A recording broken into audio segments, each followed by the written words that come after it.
The announcement came at 8:47 p.m., right after Dad had finished his speech about finally being free to enjoy the fruits of his labor with the people who truly mattered.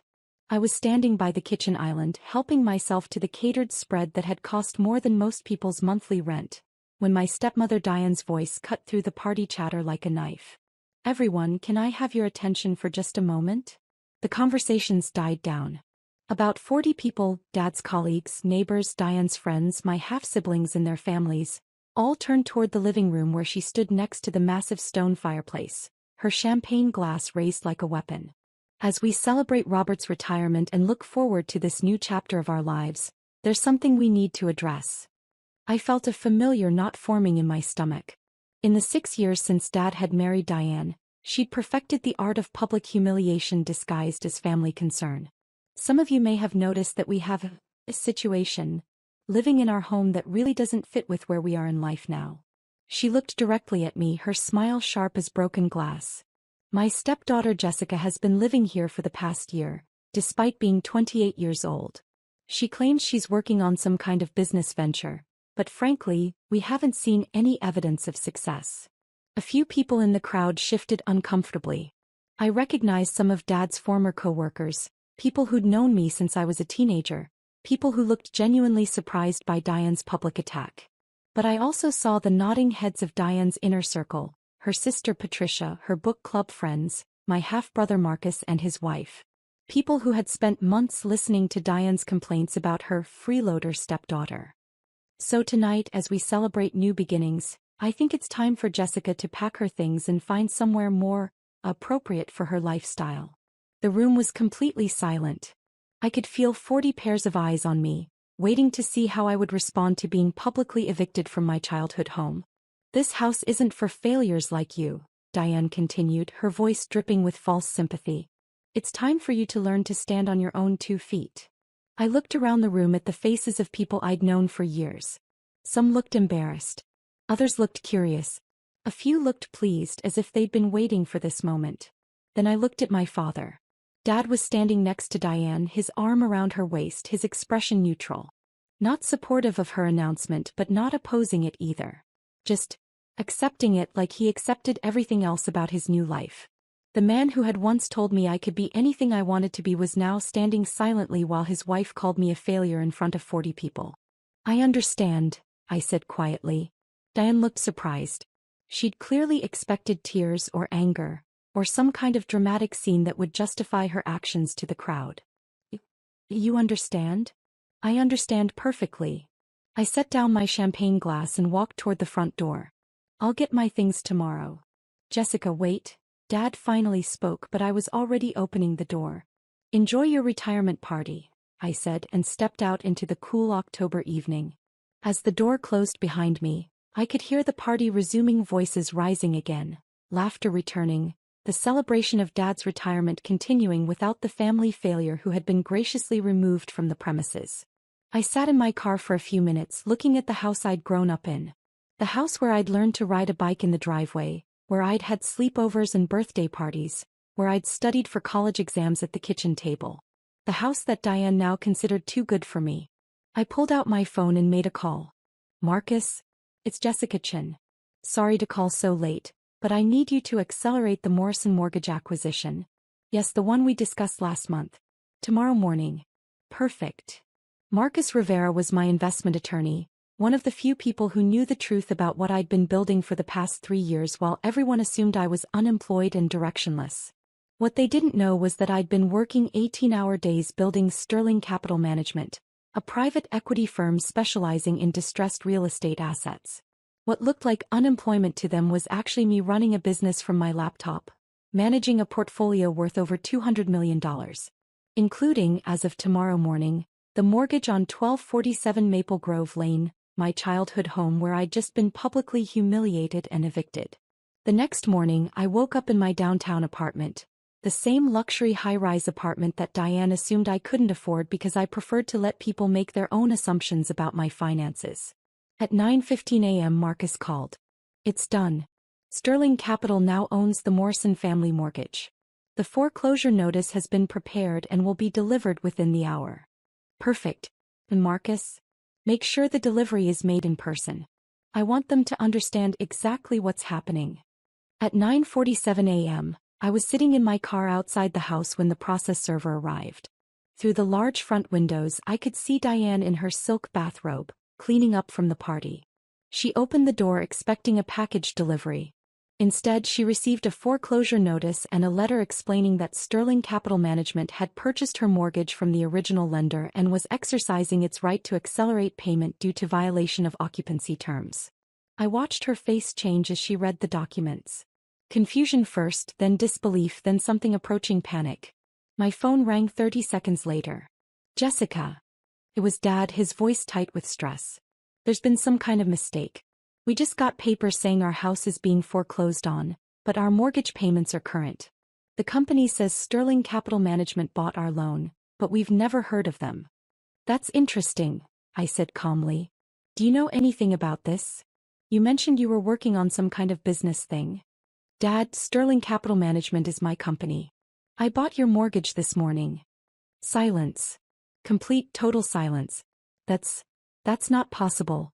You don't have that kind of money. Actually, I have quite a bit more than that kind of money. Sterling Capital manages a portfolio of approximately $200 million in real estate assets across Northern California. More silence. But you've been unemployed for over a year. No, Dad. I've been building a business for over 3 years. There's a difference. I could hear Diane in the background, her voice shrill. What is she saying? How could she possibly own our mortgage? Dad put me on speaker. Jessica, I don't think. Put me on speaker or you can discuss this with my attorneys. A moment later, Diane's voice came through loud and clear. Jessica, this is some kind of joke, right? You can't possibly own our house. I don't own your house, Diane. I own your mortgage. There's a difference, but the practical effect is the same. I control whether you get to keep living there. This is ridiculous. You live off our charity. You can't even afford your own apartment. I looked up at my luxury high-rise apartment, then at the Tesla Model S in my assigned parking spot. Diane, I live in a 2,500 square foot apartment in the Meridian Tower. My rent is $8,000 a month. I drive a $95,000 Tesla. I carry an American Express black card. Would you like me to continue? You're lying. Am I? Tell me, what do you actually know about my life? When's the last time anyone in the family asked me about my work, my finances, or my living situation? Neither of them answered. I'll answer for you, never. You made assumptions based on the fact that I work from home and dress casually. You decided I was unemployed because I don't leave for an office job every morning. But Jessica, Dad said, his voice smaller now, if you have all this money, why were you living with us? Because you invited me to stay while I was building my business. Because I thought it would be nice to spend time with family. And because, honestly, I didn't realize how much Diane resented my presence until last night. So what happens now? Diane asked, and for the first time I heard fear in her voice. I looked at the foreclosure notice in my hand. The document that could force them out of their home within 30 days. The house where Dad had planned to enjoy his retirement. Where Diane had hosted her book club meetings and dinner parties. Now you have a choice, I said. You can acknowledge that you misjudged me completely, apologize for last night's humiliation, and we can work out reasonable terms for you to continue living in the house. Or, Dad asked, or you can continue believing I'm a failure who couldn't possibly own your mortgage, and you can find somewhere else to live within 30 days. This is blackmail. Diane exploded. No, Diane. This is business. Something I learned by watching Dad build his career over 30 years of hard work and smart decisions. But why? Dad asked. Why didn't you tell us about your success? Why let us think you were struggling? I thought about that question. The real answer was complicated years of small slights, dismissive comments, and assumptions that had gradually trained me to stop sharing my achievements with people who wouldn't appreciate them. Dad, do you remember Christmas dinner 2 years ago? I tried to tell everyone about my first major acquisition, a $15 million commercial property deal. Diane interrupted me to ask if I'd considered getting a real job, with benefits. Silence. Or last Thanksgiving when I mentioned I was hiring my first employees. Marcus said it was cute that I was playing businesswoman, but I should think about settling down and starting a family instead. We were trying to help, Diane said weakly. No, you were trying to make me fit into your idea of what my life should look like. Every time I shared a success, someone found a way to diminish it or redirect the conversation to something more practical. So you decided to just not tell us? I decided to focus on building something meaningful rather than constantly justifying my choices to people who had already decided I was making mistakes. My phone buzzed with a text from my asset manager. The Riverside Plaza acquisition closed this morning. $47 million. Congratulations. Dad, while we're talking, I just closed on another property. Riverside Plaza downtown, $47 million. That brings Sterling Capital's total assets under management to just over $250 million. I could hear Diane whispering frantically to Dad in the background. Jessica, Dad said finally, we need to talk. Face to face. Can you come over? To the house I was evicted from last night? Please. I looked at the foreclosure notice again, then at my childhood home where I'd spent 22 years learning what it meant to be part of a family. I'll be there in 20 minutes. When I arrived, Dad and Diane were waiting in the living room. The party decorations were still up, streamers and balloons celebrating Dad's retirement, the beginning of what was supposed to be the best phase of his life. Instead, they were sitting on the couch looking like they'd just learned their house was built on a sinkhole. Jessica, Dad stood up as I entered. First, I owe you an apology. A big one. For what specifically? For letting Diane humiliate you last night. For not defending you when you were attacked in front of 40 people. For assuming you were unsuccessful instead of asking about your actual life. I sat down in the armchair across from them, the same chair where I used to sit as a teenager, telling Dad about school and friends and dreams for the future. And I prompted. Diane shifted uncomfortably. And I owe you an apology too. For everything I said last night. For calling you a failure, for demanding you leave, for making assumptions about your financial situation. What else? She looked confused. What do you mean? Diane, you didn't just make one mistake last night. You've spent 6 years treating me like an unwelcome guest in my own childhood home.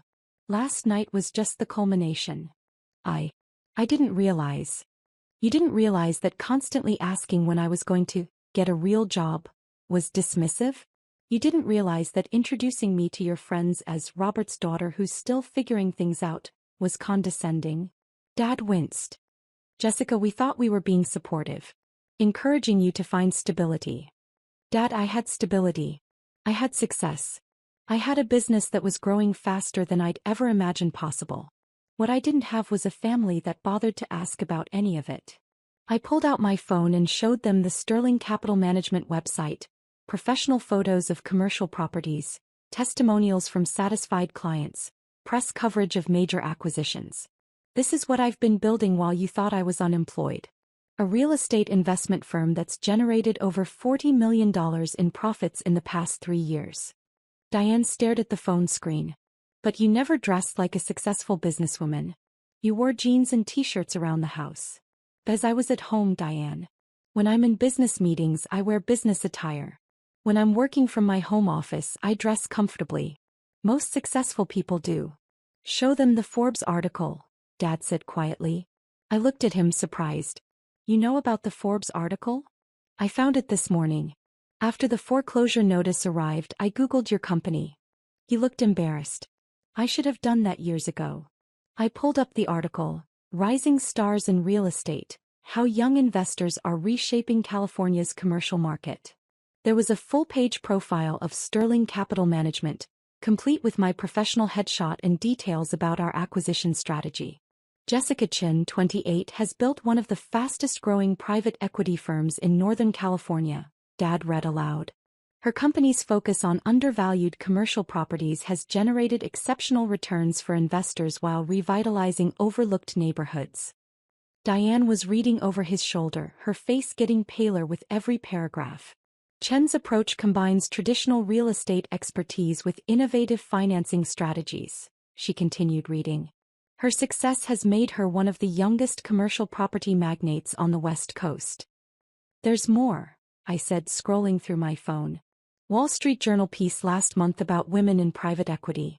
San Francisco Business Times cover story about young entrepreneurs. 3 speaking engagements at real estate investment conferences next quarter. The room was completely quiet except for the ticking of the grandfather clock Dad had bought to celebrate his first promotion 20 years ago. So what happens now? Dad asked finally. That depends on you. What do you want from us? I thought about that question. What did I want from the people who had spent years dismissing my dreams and culminated by publicly humiliating me? I want you to see me for who I actually am, not who you assumed I should be. I want you to understand that success comes in many different forms, and just because someone's path doesn't look like yours doesn't mean they're failing. We can do that, Diane said quickly. Can you? Because this isn't just about acknowledging that I'm wealthy, Diane. This is about fundamentally changing how you think about me and my choices. I understand. Do you? Because 3 months from now, when I'm wearing jeans and working from my laptop in the kitchen, are you going to see a successful CEO managing a multimillion-dollar business? Or are you going to see the same failure you wanted to evict last night? She was quiet for a long moment. I don't know. But I want to try. Dad leaned forward. Jessica, can you forgive us? Can we start over? I looked around the living room where I'd grown up, at the family photos on the mantel, the piano where I'd practiced for school recitals, the window seat where I'd read hundreds of books while dreaming about my future. I can forgive you, I said finally. But I can't forget how quickly you were willing to throw me out when you thought I wasn't successful enough to deserve a place in the family. What does that mean for us going forward? It means our relationship is going to be different. I'm not the struggling daughter who needs your guidance anymore. I'm a successful businesswoman who owns your mortgage and controls whether you get to keep living in this house. The power dynamic in the room had shifted completely. 6 hours ago I was the failure being evicted. Now I was the person deciding whether they got to stay. So what are your terms? Dad asked. First, you get to stay in the house. I'll restructure the mortgage with reasonable payments and terms. This is your home and I want you to enjoy your retirement here. Relief flooded both their faces. Second, no more assumptions about my life or my work.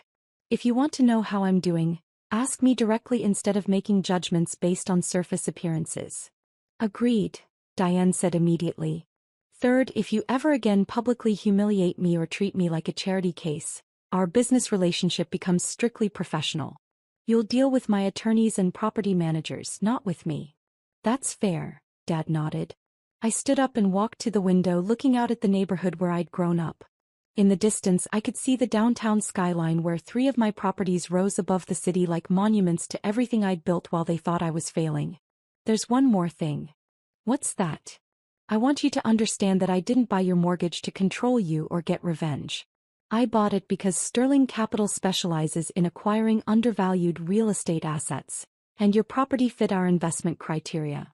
So this was just business? It started as business. But when I realized it was your mortgage, I saw an opportunity to teach you something important. What's that? I turned back to face them. That assumptions about success can blind you to the actual achievements happening right in front of you. You spent 3 years watching me build a multimillion-dollar business and saw failure because it didn't look like what you expected success to look like. Dad nodded slowly. We made a terrible mistake. Yes, you did. But mistakes can be learning opportunities if you're willing to change. My phone rang. Marcus Rivera calling with updates on 2 new acquisitions we were finalizing. I have to take this, I said. It's my attorney calling about a $23 million property deal we're closing today. As I answered the phone, I watched Dad and Diane's faces change again. They were finally beginning to understand that their failure stepdaughter was actually running a sophisticated business operation that generated more income in a month than most people earned in a year.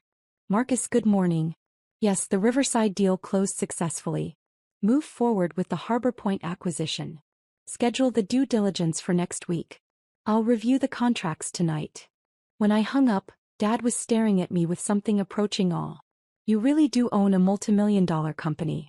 I really do. And you built it while we thought you were unemployed. I built it despite the fact that you thought I was unemployed. There's a difference. Diane looked genuinely shaken. Jessica, I feel terrible about everything I said. Not just last night but for years. All those comments about getting a real job, about settling down, about being practical. Those comments taught me something valuable, Diane. They taught me that external validation isn't necessary for success. I learned to measure my achievements by results, not by other people's approval. Can you teach us? Dad asked quietly. Teach you what? How to see success differently. How to recognize achievement even when it doesn't look conventional. How to be the kind of family that supports dreams instead of dismissing them. I looked at the foreclosure notice still sitting on the coffee table, the document that had changed everything in the span of one morning. I can teach you that, I said. But it starts with curiosity instead of assumptions. Next time someone in the family is pursuing an unconventional path, try asking questions about their work instead of offering advice about what they should be doing instead. We can do that, Diane said. Good. Because Marcus is getting married next month and he's bringing his boyfriend. Are you going to ask them about their wedding plans and their life together, or are you going to make assumptions about what their relationship should look like? Dad looked surprised. Marcus has a boyfriend? Marcus has been with David for 3 years. They're getting married in Napa Valley next month. But since no one ever asks Marcus about his personal life, you probably didn't know that. Why doesn't Marcus talk about his relationship? For the same reason I stopped talking about my business. Because he learned that this family has strong opinions about what people's lives should look like, and it's easier to keep private than to constantly defend his choices. The room was quiet again as they processed this information. We've been terrible family members, Diane said finally. You've been judgmental family members. But you can choose to be different going forward. My phone buzzed with a text from my property manager. The Harbor Point inspection is complete. Everything looks good for closing next week. I showed them the message. Harbor Point Marina, $31 million waterfront development project. If everything goes according to plan, it'll be the largest single acquisition in Sterling Capital's history. What will you do with it? Dad asked. Convert it into affordable housing for teachers, firefighters, and other essential workers. The city needs more housing for people who serve the community but can't afford market-rate apartments. That's really meaningful work. That's the point, Dad. Success isn't just about making money. It's about using resources to create positive change in the world. I picked up the foreclosure notice and tore it in half. Consider this officially cancelled. I'll have my lawyer draw up a new mortgage agreement with terms that work for your retirement budget. Jessica, thank you. For everything. For forgiving us another chance, for teaching us to be better. Don't thank me yet, Dad. Thank me in a year when you've proven that you can see family members for who they really are instead of who you think they should be. As I left the house that afternoon, I reflected on the events of the past 18 hours. I'd gone from being publicly humiliated as a family failure to revealing myself as a multi-million-dollar business owner who literally controlled whether my family got to keep their home. But the most important change wasn't financial. It was the shift from being dismissed to being respected, from having my dreams questioned to having my achievements recognized. That evening, I sat in my downtown apartment, looking out at the city skyline where my properties dotted the landscape like proof of everything I'd built while others assumed I was building nothing. My phone rang. It was Marcus, my half-brother, not my attorney. Jessica? I heard about what happened last night. And this morning.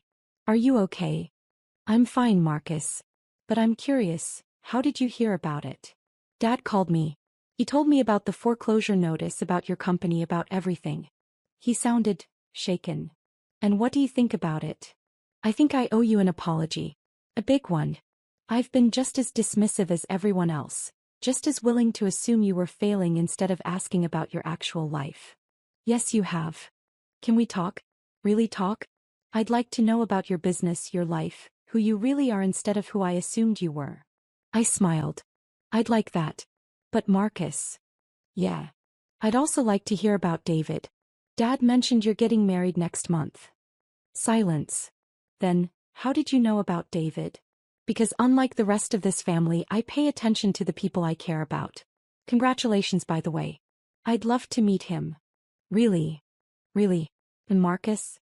If you need help with wedding planning or logistics, Sterling Capital has relationships with some excellent vendors in Napa Valley. You'd help us with our wedding? I'd be honored to help my brother celebrate the most important day of his life. When I hung up, I felt something I hadn't experienced in years, genuine optimism about my family relationships. Not because they'd discovered I was wealthy, but because they'd finally opened their eyes to see the person I'd been all along. The foreclosure notice had been more than just a business transaction. It had been a moment of truth that forced everyone to confront their assumptions and see reality clearly for the first time in years.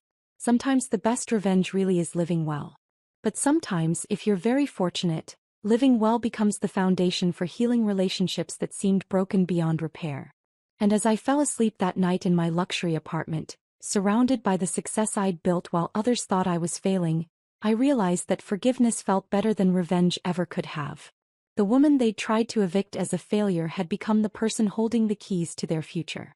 But more importantly, she'd also become the bridge to a family relationship built on truth instead of assumptions, respect instead of judgment, and love that didn't depend on meeting other people's definitions of success.